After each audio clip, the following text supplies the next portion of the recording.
चलिए त्रिभुज का पार्ट 7 देखते हैं। ठीक है, समरूप त्रिभुज का।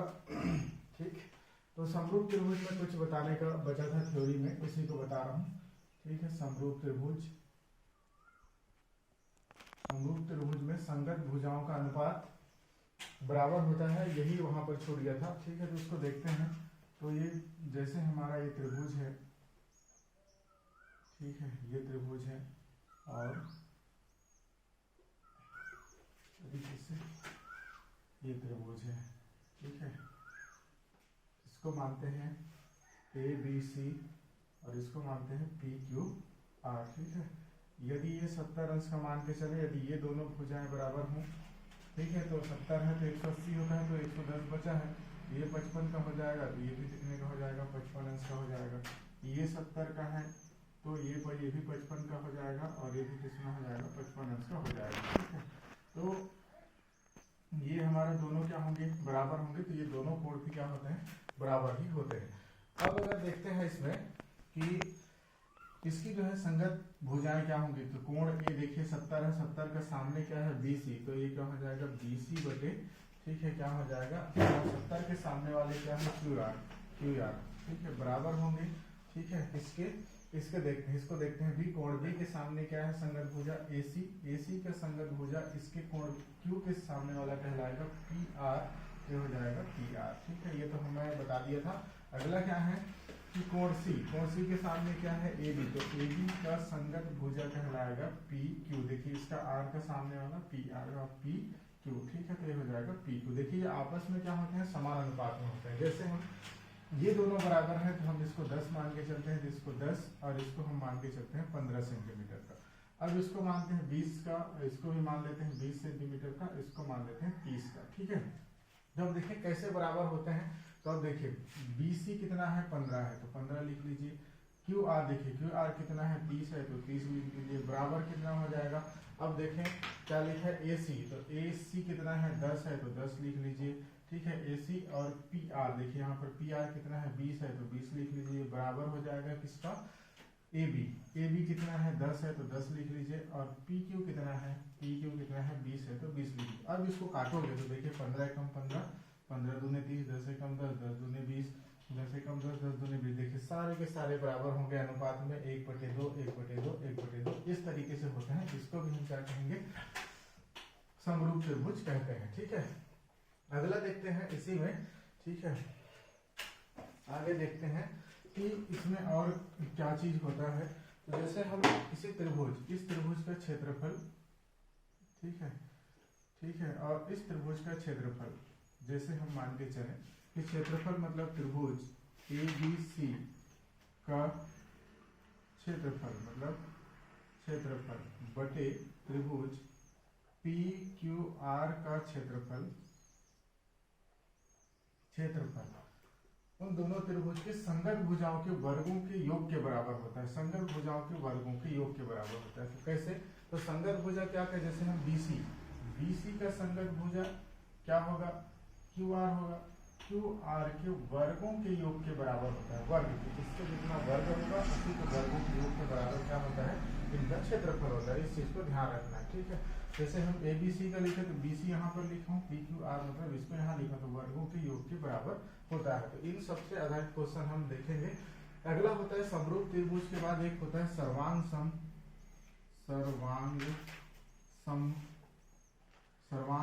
त्रिभुज। ठीक है, सर्वांग सम त्रिभुज किसे कहते हैं, इसी में देखिए सर्वांग सम, तो सर्वांग जिसका सारे अंग समान हो। जैसे यहाँ पर देखिए भुजा अलग अलग है, 10-10 का है, 20-20 का है, तो ऐसा नहीं, जिसके सारे अंग समान हो उसे क्या कहते हैं, सर्वांग सम त्रिभुज कहते हैं। जैसे ये हमारा है, ठीक है, सर्वांग सम त्रिभुज। अब इस तरीके से समझ सकते हो, जैसे 5 का है तो ये भी 5 का, ये भी 5 का होगा, तो ये भी 5 का, ये भी 5 का, ये भी 5 का, PQR। ठीक है, ये भी क्या हो जाएगा ABC। ये 60 का है तो ये भी 60 अंश का हो जाएगा, ये भी 60 अंश का हो जाएगा, ये भी 60 अंश का, ये भी 60 अंश का, और ये भी क्या हो जाएगा 60 अंश का। देखिए तो क्या है, सर्वांग सम, इसका मतलब ये है कि इसके सारे अंग क्या होंगे, समान होंगे, उसे ही क्या कहेंगे, सर्वांग सम त्रिभुज कहेंगे। इससे आगे देखते हैं इस पर आधारित क्वेश्चन। ठीक है,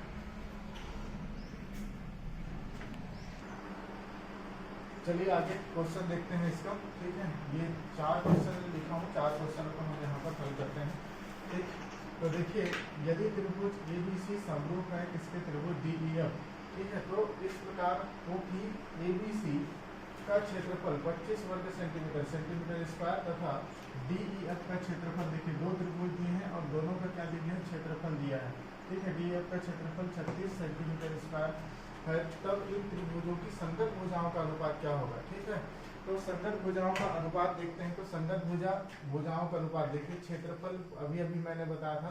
ठीक है, त्रिभुज, ठीक है, ABC का क्षेत्रफल मैंने बताया था, क्षेत्रफल बटे क्या होगा, त्रिभुज DEF का क्षेत्रफल बराबर क्या, ठीक है, संगत भुजाओं के वर्ग। ठीक है, संगत भुजाओं के वर्ग की योग के बराबर होता है। तो संगत भुजा देखिए, संगत भुजाओं का अनुपात क्या होगा, ऐसा पूछा है। ठीक है, तो हम संगत भुजा कोई भी ले सकते हैं। ठीक है, संगत भुजा कोई भी ले सकते हैं, जैसे कि मैं बता रहा हूँ यहाँ पर त्रिभुज, सबसे पहले त्रिभुज यहाँ पर छोटा छोटा बना देता हूँ। ठीक है, एक त्रिभुज ये है, एक त्रिभुज ये है, ABC और DE और F है। ठीक है, तो संगत भुजा जैसे हम किसी को भी मान सकते हैं, BC का संगत भुजा क्या होगा, DF। तो ये जो हो जाएगा BC बटे क्या हो जाएगा, EF। ठीक है, EF का स्क्वायर की क्या होता है, बराबर होता है। अब इसको मान रखो, तो ABC का क्षेत्रफल कितना दिया है, ABC का क्षेत्रफल 25, ये हो जाएगा 25 बटे DEF का क्षेत्रफल देखिए कितना दिया है, 36, बराबर क्या हो जाएगा, BC बटे EF का होल स्क्वायर दिया है। ठीक है, अब इधर से वर्ग हटाओगे तो इधर क्या चढ़ेगा, रूट चढ़ जाएगा। तो देखिए इसमें रूट चढ़ेगा, तो यहाँ पर इसको बना के बताता हूँ। ठीक है, इसमें रूट चढ़ेगा तो ये क्या हो जाएगा, इधर से हटेगा तो इधर रूट चढ़ेगा, इधर से रूट हटाओगे देखिए तो क्या हो जाएगा, 5 आ जाएगा इसका। ठीक है, और ये क्या हो जाएगा, 6, 5 5 6 25 और 6 6 का 36। तो ये क्या हो जाएगा, बराबर BC बटे क्या हो जाएगा, क्या बोलने से D, अच्छा EF है ना, EF। ठीक है, BC बटे EF। ठीक है, ये तो सब लोग को पता होगा। इधर से जब वर्ग हटता है तो इधर क्या चढ़ता है, रूट चढ़ता है, और इस रूट को हटाओगे तो क्या आ जाएगा, 5 5 5 6 25 होता है और 6 6 का 36 हो जाएगा 5:6।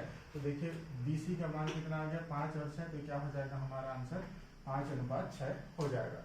ठीक है, उसी प्रकार से इसको देखें, यदि त्रिभुज ABC समरूप है DEF, इस प्रकार हो कि इन त्रिभुजों की संगत भुजाएं क्रम से, देखिए संगत भुजा दिया है यहाँ पर, संगत भुजा तो 4:5 के अनुपात में है। तो इसका देखिए क्षेत्रफल ज्ञात करने को कहता है, ABC का क्षेत्रफल और त्रिभुज DEF का क्षेत्रफल क्या होगा, का अनुपात क्या होगा। तो सीधा है, तो हम इसको देखें तो ABC का क्षेत्रफल, ठीक है, क्षेत्रफल बटे क्या हो जाएगा, DEF। देखिए त्रिभुज यहाँ पर DEF पे लिखा, DEF का क्षेत्रफल बराबर क्या होता है, संगत भुजाओं के वर्गों के योग के बराबर होता है ना। ठीक है, तो संगत भुजा क्या दिया है, 4 बटे क्या है 5। देखिए संगत भुजा है, संगत भुजा 4 बटे 5 इसके वर्ग की। ठीक है, तो ये हो जाएगा वर्ग। तो अब क्या हो जाएगा, ABC का क्षेत्रफल, ABC का क्षेत्रफल बटे DEF का क्षेत्रफल। ठीक है, DEF का क्षेत्रफल बराबर क्या हो जाएगा, इसका देखिए वर्ग है तो 4 चौके कितना 16 और 5 पंचे कितना 25। तो देखिए त्रिभुज ABC के क्षेत्रफल में, देखिए क्षेत्रफल का अनुपात कितना है 16/25। ठीक है, तो इसका क्या आंसर हो जाएगा 16/25। ठीक, आगे देखते हैं, इसमें देख लीजिए इसमें क्या कहता है कि दिया है त्रिभुज ABC समरूप किसका है, DEF तथा BC बटे EF कितना 3/5 है। तो हमको बताना है क्षेत्रफल, एरिया त्रिभुज DEF बटे ABC का क्या होगा। तो सब क्षेत्रफल से है, तो हमको पता है एरिया क्या है, पहले यहाँ पर त्रिभुज बना देता हूँ। ठीक है, उसके बाद ये बनेगा अच्छे से, ABC, एक त्रिभुज और बनाएंगे, हमारा हो जाएगा DE और क्या हो जाएगा F। ठीक है, BC कितना दिया है, BC दिया है हमको 5 और EF कितना, BC दिया है हमको 3। ठीक है, और EF दिया है हमको कितना 5। ठीक है, तो अब इसको देखेंगे तो इसमें क्या हो जाएगा, एरिया दिया है त्रिभुज DEF। देखिए DEF ऊपर लिखा है और एरिया क्या लिख दिया है नीचे में त्रिभुज ए बी सी बराबर क्या होता है, भुजाओं के वर्ग के बराबर होता है। तो भुजा क्या है, बी सी बटे क्या हो जाएगा, ई एफ।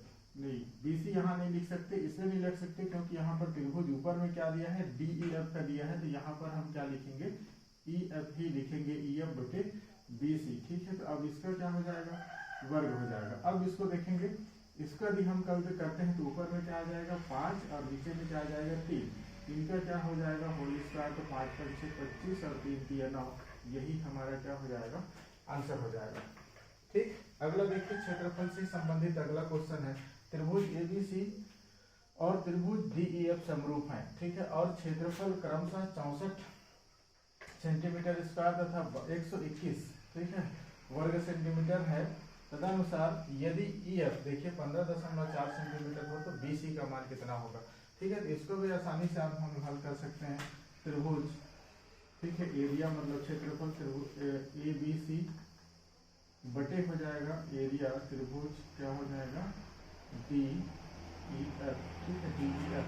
ठीक है, तो इसमें देखिए बराबर हमारा क्या है, EF दिया है, तो हमारा यहाँ पर BC पूछा है और EF हमको क्या कर दिया है, EF। तो हम इसे मान रखेंगे तो क्या हो जाएगा, इसके वर्ग के बराबर होता है। ये जरूर ध्यान रखना है, वर्ग जरूर लगा देना है।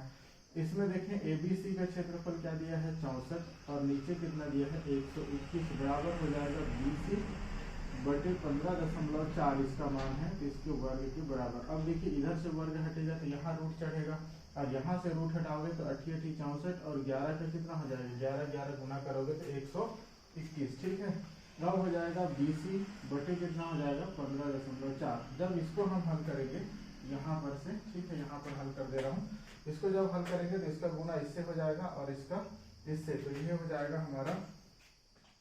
हम अगर हम BC देखें तो ठीक है BC इसका आप देखोगे तो इसका गुना किससे होगा, इससे होगा, इसका गुना इससे, तो BC इंटू आप कर सकते हो 11 बराबर क्या हो जाएगा, ये हो जाएगा 15.4 इंटू कितना हो जाएगा 8। ठीक है, इससे गुना इससे होगा।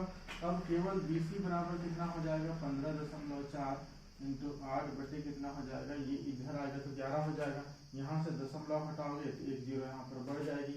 अब इसको काटना है। ठीक है, अब इसको काटेंगे तो 11 से काटेंगे तो 11 एकम 11, 0 का 0 रहने दीजिए, 11 एकम 11, 4 बचा 11 चौके 44 हो जाएगा। ठीक है, अब 2 से और काटना चाहें तो इसको कितना हो जाएगा, 2 से 14 हो जाएगा और 2 पंचे 10। ठीक है, और ये हो जाएगा हमारा क्या बोलने से 8 सती 56 बटे में कितना हो जाएगा 5।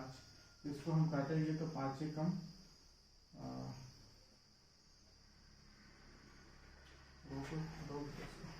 काटना पड़ेगा। चलिए इसको काटते हैं तो हमारा हो जाएगा, इसको अगर काट के देखोगे 5 से 56 को काटोगे तो सिंपल से काटोगे तो 5 एकम 5 हो जाएगा, कट जाएगा 6 आएगा। ठीक है, फिर 5 एकम 5 1 बचा। ठीक है, 0.02। ठीक है, 5 गुने 10 तो हमारा क्या आएगा 11.2। इसका क्या हो जाएगा, आंसर हो जाएगा। तो BC का मान कितना हो जाएगा 11.2। ठीक है, इतना। चलिए अगला क्वेश्चन देखते हैं 5 6 और 7। ठीक है, इस तरीके से लिख के रखा हूँ, उन पर ही आधारित है क्वेश्चन। तो देखिए एक त्रिभुज बता रहा हूँ, 2 समरूप त्रिभुज के क्षेत्रफलों का अनुपात। देखिए 2 त्रिभुज है, समरूप त्रिभुज। ठीक है, फर्स्ट त्रिभुज ABC मान के चले, ABC बटे DEF ही हम मान के चलते हैं, DEF क्षेत्रफल का अनुपात। ठीक है, 9 अनुपात 16, तो उसकी संगत भुजाओं का अनुपात ज्ञात करते हैं। संगत भुजा हम मान के चलते हैं BC बटे EF। ठीक है, पीछे पढ़े हैं तो उसी हिसाब से मैं बता देता हूँ। तो ABC का देखिए क्षेत्रफल का अनुपात ABC 9 है और इसका कितना है 16 है, बटा इसके वर्गों के होता है ना, वर्गों के योग के बराबर होता है। तो BC बटे क्या हो जाएगा EF। ठीक है, देखिए अब इधर से वर्ग को अभी आप हटाओगे तो इधर क्या चढ़ेगा, रूट चढ़ेगा, और रूट को हटाओगे तो देखिए रूट को हटा दोगे तो क्या चलेगा, 3 तिया 9 हो जाएगा और 4 चौके 16 हो जाएगा। ठीक है, तो BC बटे EF बराबर कितना हो गया 3 अनुपात कितना हो जाएगा 4। हमारा यही क्या कहलाएगा, आंसर कहलाएगा। ठीक है, उम्मीद करता हूँ समझ में आया होगा। आगे देखिए क्वेश्चन ये है कि दो समद्विबाहु त्रिभुजों के संगत कोण बराबर है तथा इनके क्षेत्रफलों का अनुपात 25:36 है, तो इनकी संगत ऊंचाइयों का अनुपात ज्ञात करें। ठीक है, मैं थ्योरी में बता दिया हूँ, आप लोग को इस क्वेश्चन को बना करके जो है कमेंट बॉक्स में बताना है इसका आंसर कितना आएगा। उसी तरीके से ये है प्रदि त्रिभुज ABC समरूप है किसके QRP के, तो क्षेत्रफल ABC तथा त्रिभुज PQR के क्षेत्रफल का अनुपात कितना है 9/4 है, तो 9/4 है तथा BC 15 सेंटीमीटर है, तो आपको PR ज्ञात करके बताना है। सेम क्वेश्चन है, तो 1 और 2 क्वेश्चनों का आपको हल करके कमेंट में बताना है। ठीक है, थैंक यू।